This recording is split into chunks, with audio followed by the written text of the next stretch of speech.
Bonsoir Jérôme Viaud, merci d'être avec nous en direct sur les antennes d'Azur TV. Vous êtes le maire Les Républicains de Grasse. On va parler de la prison sur votre commune, la prison de Nice, évidemment de la crise sanitaire. Quand vous voyez ce restaurant qui rouvre avec ses clients, qui relativise l'épidémie, ce que disait Eric, on peut comprendre le ras-le-bol des gens, la volonté de rouvrir dans un protocole strict, mais est-ce que vous considérez que c'est bien ce qu'a fait ce restaurateur ? Moi, je rejoins pleinement ce que vient de dire Éric Revel, et il faut de la responsabilité. On comprend la révolte qui touche un certain nombre de métiers. Maintenant, je pense qu'il faut de la responsabilité, et je crois que la vraie solution, c'est la mise en place de la question de vaccination. Et là, je crois qu'il faut tirer la sonnette d'alarme pour que le gouvernement, l'Agence régionale de santé nous livre ces vaccins. Les collectivités territoriales sont prêtes. Nous avons installé au Palais des Congrès de Grasse un lieu de vaccination pour les habitants. Et nous avons froidement, nous avons pris le temps d'organiser un processus de vaccination pour les plus de 75 ans, et nous manquons de vaccins. Et vous l'avez signifié d'ailleurs au plus haut sommet de l'État, en compagnie de David Lisnard-Akan, de Jean Léonetti à Antibes, de Charles Ginesi, président du département, et de Christian Estrosi, maire de Nice. Vous demandez des vaccins dans un département qui est aujourd'hui le département avec le taux d'incidence le plus élevé de France. Oui, moi on demande des choses qui sont finalement pas compliquées. C'est d'abord de pouvoir approvisionner l'hôpital de Grasse en vaccins. On est équipé avec les frigos qui nous permettent de stocker les vaccins sur place, et qu'après on est en quantité suffisante, parce qu'on entend des effets d'annonce en disant que la vaccination augmente de manière immense, voilà.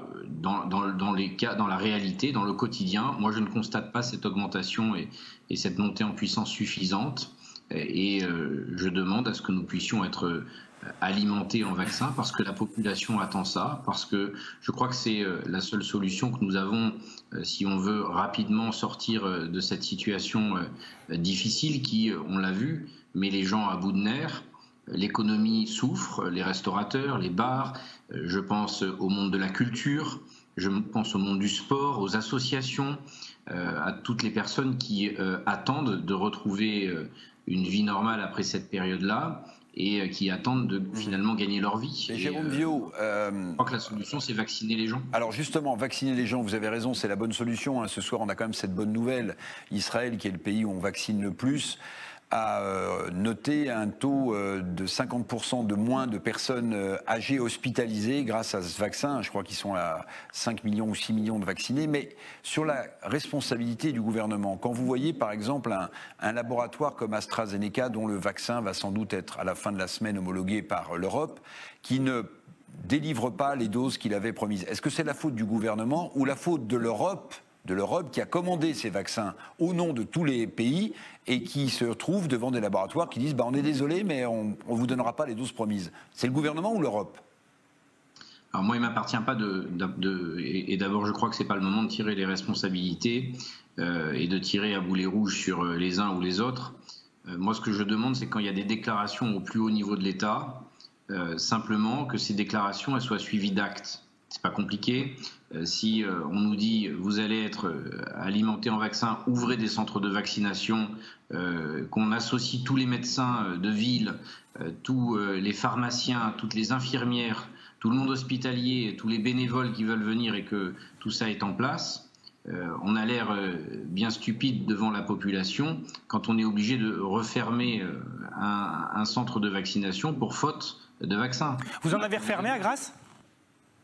Écoutez, on a dû ralentir sur la deuxième journée du mardi, ralentir la vaccination parce qu'on n'avait pas suffisamment de vaccins en approvisionnement. On doit se réadapter pour demain pour qu'on réaccélère les rythmes et appeler toutes les personnes, parce que chaque dose de vaccin compte. Donc je trouve qu'il y a dans l'approvisionnement une forme d'amateurisme qui me choque. Nous avons fait notre part du travail. On ne peut pas dire que le maire et la mairie, leur spécialité, c'est d'ouvrir des centres de vaccination. On a fait le travail en respectant, en prenant le temps d'abord, en écoutant les professionnels, en écoutant tous les médecins, les CPTS, les pharmaciens, l'hôpital. Et je crois qu'aujourd'hui, la responsabilité, en tout cas puisqu'on parle de responsabilité du gouvernement ou de l'Agence régionale de santé, c'est de nous livrer ces vaccins que la population attend. Il y a des personnes fragiles qui sont inquiètes. On a au bout du fil tous les jours des centaines et des centaines d'appels. Et donc là, je crois qu'il y a une responsabilité dans l'approvisionnement qui est nécessaire. Et puis une autre chose que je ne comprends pas, et j'arrive toujours pas à comprendre, on a beau m'expliquer tout ce qu'on veut, c'est que quand des camions frigorifiques à moins 80 passent sur l'autoroute venant de Fréjus pour aller sur Nice au CHU pour délivrer les vaccins, de mettre le clignotant à droite et de sortir sur l'autoroute pour livrer le centre hospitalier de Grasse pour que ces vaccins soient stockés à moins 81 degrés dans nos frigos spécifiques. Je trouve que c'est plus facile en approvisionnement, ça évite de nous faire des allers-retours tous les jours entre le centre hospitalier de Grasse et le CHU de Nice. Ça soulagerait aussi le CHU de Nice en logistique.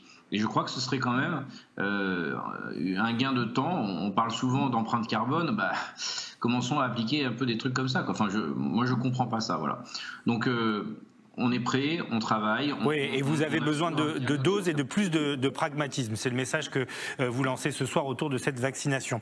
Je voudrais qu'on parle d'un deuxième sujet, Jérôme Viaud, parce que là aussi, décidément, ce soir, il y a consensus sur les questions vaccinales entre les élus des Alpes-Maritimes. Il y a consensus aussi sur la question des prisons, prison de Grasse et prison de Nice. Ça fait des années, c'est un serpent de mer qu'on voit fleurir des projets, destruction de la prison de Nice, entre guillemets, reconstruction dans la plaine du Var, à Saint-Laurent-du-Var, réhabilitation ou pas de la prison de Grasse. Bref, pour le moment, le maire de Nice, le maire de Grasse, le député Éric Ciotti, vous êtes d'accord sur une solution, et vous l'avez dit à Éric Dupond-Moretti, le garde des Sceaux, on réhabilite Grasse et Nice, et vous lui demandez de rendre ses arbitrages.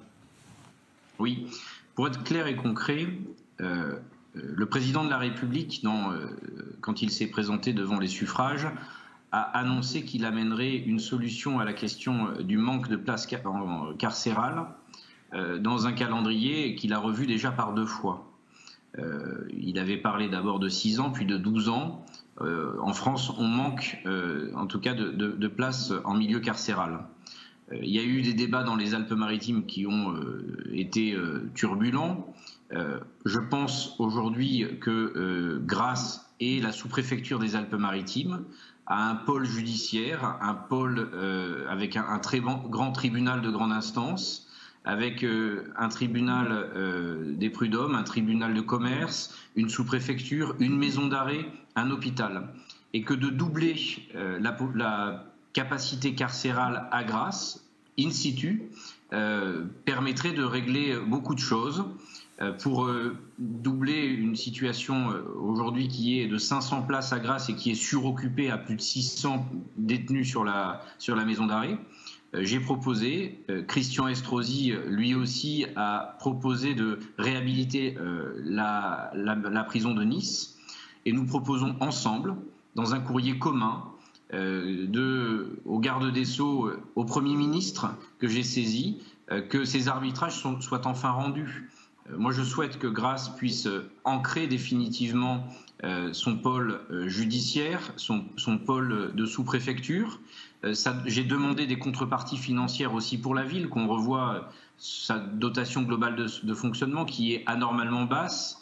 J'ai demandé à ce que l'on puisse ne loger que les fonctionnaires qui sont demandés en termes supplémentaires, c'est-à-dire les fonctionnaires de police nationale. Nous manquons de policiers nationaux à Grasse. C'est pour moi l'occasion aussi d'ouvrir ce débat avec le garde des Sceaux, avec le Premier ministre, et de proposer une solution unique départementale qui réunit le maire de Nice, le maire de Grasse et l'ensemble des élus, Éric Ciotti, Charles Ginesi.